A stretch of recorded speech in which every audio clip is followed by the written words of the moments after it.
What is going on, guys? I really appreciate you guys clicking on this video. This is about the Cincinnati Reds preview.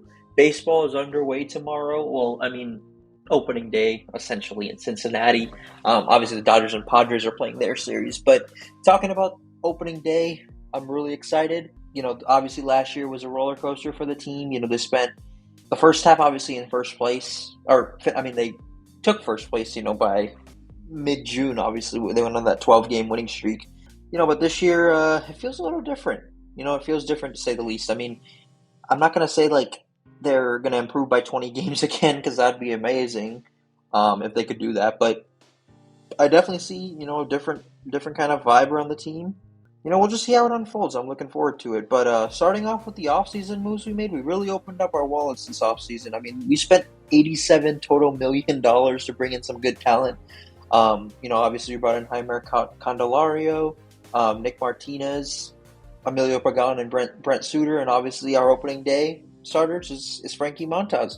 Candelario, obviously, I think I'll talk a little bit about him, later in the slides, but these are some good ways of improvement, considering what we had.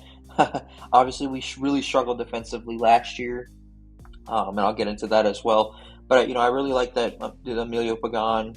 Brent Suter kind of reminds me of the Scooter Gennett signing. Scooter Gennett, who was born in Cincinnati, and Brent Suter, they both came from the Brewers. So obviously Brent Suter played for the Rockies last year and he got hurt, but definitely still a similar signing. But I'm looking forward to see what Frankie Montas can do. He's actually the picture on this thing for a reason. He's our opening day starter tomorrow. He was good with the A's, and we'll see how he does here. I'm looking forward to it. But looking at our roster for opening day, obviously our catchers are Tyler Stevenson and Luke Maile, who we extended this offseason. They'll hopefully hold down the fort. Tyler Stevenson, I hope he can bounce back. He had a rough year last year, man. He was just like a strikeout machine, a ground into DP machine. It was just really frustrating to watch, honestly. But we got some familiar faces, and obviously we added some more. But we got CES, Christian Encarnacion Strand at first base, India obviously at second, and then Elly at shortstop, I should say, and Jaime Candelario at third. Thank you, Noelvi Marte, because you're the reason he's here. Obviously, Matt McLain being out, that's also a big loss. But hopefully Elly, Matt McLain's obviously a short. Hopefully Elly can improve on defense at shortstop. Like I said, I spoke about this in the Josh Harrison signing, but I think he could also be a really big help for Elly, and also India as well, because we really had rough years and they both had really bad years. The team overall looks pretty good on the infield, but as for the outfield, there's no really big changes. There's Jake Fraley, there's Spencer. It's just speaking to the outfield, obviously, there's Stuart Fairchild, in the mix. He's in the mix. TJ Friedel, unfortunately, he's also out. But yeah, and then Spencer Steer, he's having a monster spring or he had a monster spring training. So overall, I think it looks pretty good, but hopefully the injuries don't come to bite us in the back. And I would love to see improvement. I really would. But that's how we're looking as far as opening day. So we'll see what happens. But like I said, pretty good roster. Feels a little different. We'll see what happens. Obviously the young core and expectations. Elly De La Cruz, obviously, to see how he had an 84 WRC plus. The average is obviously 100. That's not good, but at the end of the day, he was still a rookie. He had a hot streak in June, and then he kind of sputtered a little bit in the second half. He struck out a lot, but he's a rookie. One thing I was watching in spring training, he really struggled with was he had two big errors as well in the shortstop. I don't think that I just read about it. I didn't really see it, so I don't know how true it is. Someone can tell me about that. But CES, he obviously had a home run in his first big league at bat against the San Francisco Giants. So he's got amazing potential as well. Everybody overall, hoping for a playoffs, possibly a division crown. I think it's all in the realm of possibility. One thing I'm looking for, I'm not saying we have the same hype, but I don't want it to be kind of like a Cleveland Browns 2019 situation where it's like, or even I guess the Jets last year, though that was, due to Aaron Rodgers being hurt. But, I don't want it to be like a sense of like, man, we're really expecting like a lot out of these dudes, so they better perform. And like I said, avoid the sophomore slump because these guys got great potential and they're great. They're humble. They work hard. Their chemistry and camaraderie. That's one thing that the team prides itself in. I feel like, regardless of who's in and who's out, the confidence never wavers between the guys. But so we'll see. I think we got a really good chance of making the playoffs, obviously. So speaking to the pitching prospects, and I guess the injuries. I mean, Nick Lodolo, he's coming back April 10th. Obviously, I talked about that in my spring training video. And then Hunter Green, I read something about this. He's working on 2 new pitches to add to his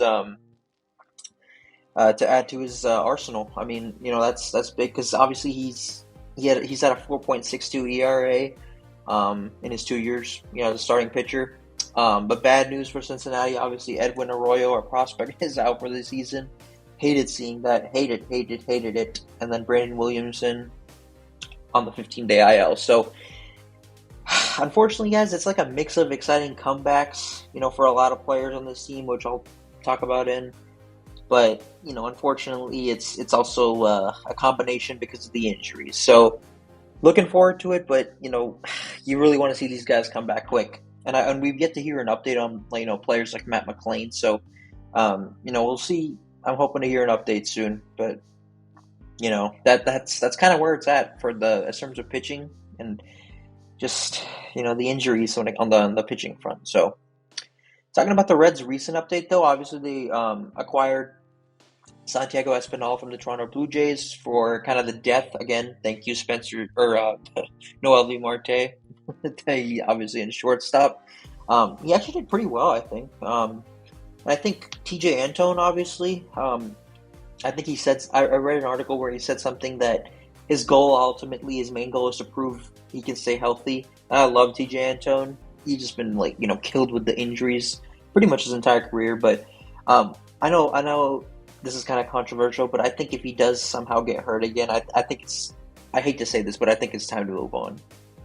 I mean, at the same time, you really want to hold on to the when healthy, he's, an all-star, potential superstar. It's like you want to hold on to that, but, he's had past struggles with injury and, hopefully he can prove he's resilient and stay healthy. Because, he's honestly, 2021, it was a devastating injury last year, obviously. And then, I mean, in 2020, even though granted it was a 60-game season, he pitched really well. He pitched really well, especially against the Cubs. Everybody remembers that game where it turned into a brawl at the end. But again, hopefully he can stay healthy, and that's kind of where we're at in terms of recently. I mean, the depth is there. I feel like the Reds are a very deep team this year. But injuries, depth can only help so much. So it's like, it really sucks. You want to be there with the full roster, but regardless, it's an exciting core, and the other guys will be back as well. But this is as far as the latest scoop. So that's where the Reds are right now. So, guys, one more day. I'm really, really, really, really, really excited to see the potential. There's the youth is going to be amazing. Elly, obviously, Noelvi Marte, even though he made a dumb mistake, hopefully he doesn't do that again. Matt McLain, again, he's hurt, and I really want to hear an update on him. But Spencer Steer's obviously great as well. Again, having a monster spring training. And then the pitching core and even Jonathan India, you kind of know what he can do. He's also kind of looking for a bounce back as well. After dealing with, I think he also had a little injury last year, but I don't know, I kind of put that season kind of behind. It's like, just the way we kind of collapsed at the end, it was hard to watch. But as far as the record, guys, this year, I think we'll be 3 games better. I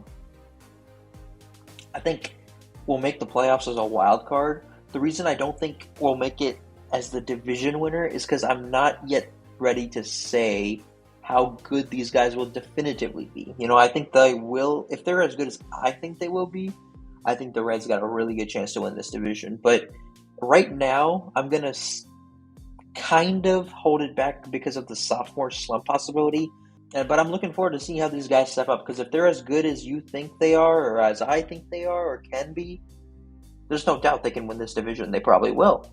I mean, that's kind of it where it is, guys. So, I'm looking forward. I hope all you guys have a great opening day tomorrow.